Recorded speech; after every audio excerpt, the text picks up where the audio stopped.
La suite du journal d'Hélène Zélani. Les petits Français sont de plus en plus fâchés avec l'orthographe. Ah oui, selon la dernière étude du ministère de l'Éducation, le niveau des élèves de CM2 continue à baisser avec une moyenne de 20 fautes sur une dictée de 70 mots. Sur la même, les CM2 de 1987 faisaient 2 fois moins d'erreurs. Louise Salé, aujourd'hui, à 10 ans, qu'est-ce qui pose le plus de problèmes en orthographe ?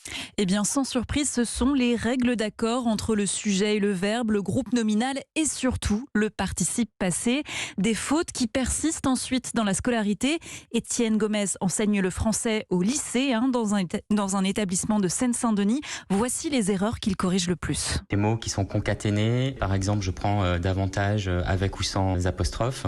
Les élèves font pas forcément la différence. J'observe de plus en plus certains anglicismes. Ça fait pas mal de temps que je n'ai pas vu bien orthographier des mots comme langage. Donc langage, toujours avec un U. J'observe aussi par exemple des choses dans les expressions imagées qui sont mal reconnues. Récemment, j'ai vu prendre son courage à deux mains, orthographier à deux mains, comme quand on dit au revoir à quelqu'un. Il y en a beaucoup. Et la faute sans doute aux écrans, mais aussi au manque de lecture, notamment car cela appauvrit le vocabulaire. Je trouve que les élèves qui ont beaucoup de lacunes sont aussi ceux qui ne lisent pas, donc ils ne sont pas exposés régulièrement à l'orthographe telle qu'elle est respectée dans les livres. Pour éviter les fautes, un remède, et les professeurs sont unanimes sur ce point, mettez un livre dans les mains de tous les enfants. Voilà le bon conseil du soir, Louise Salé.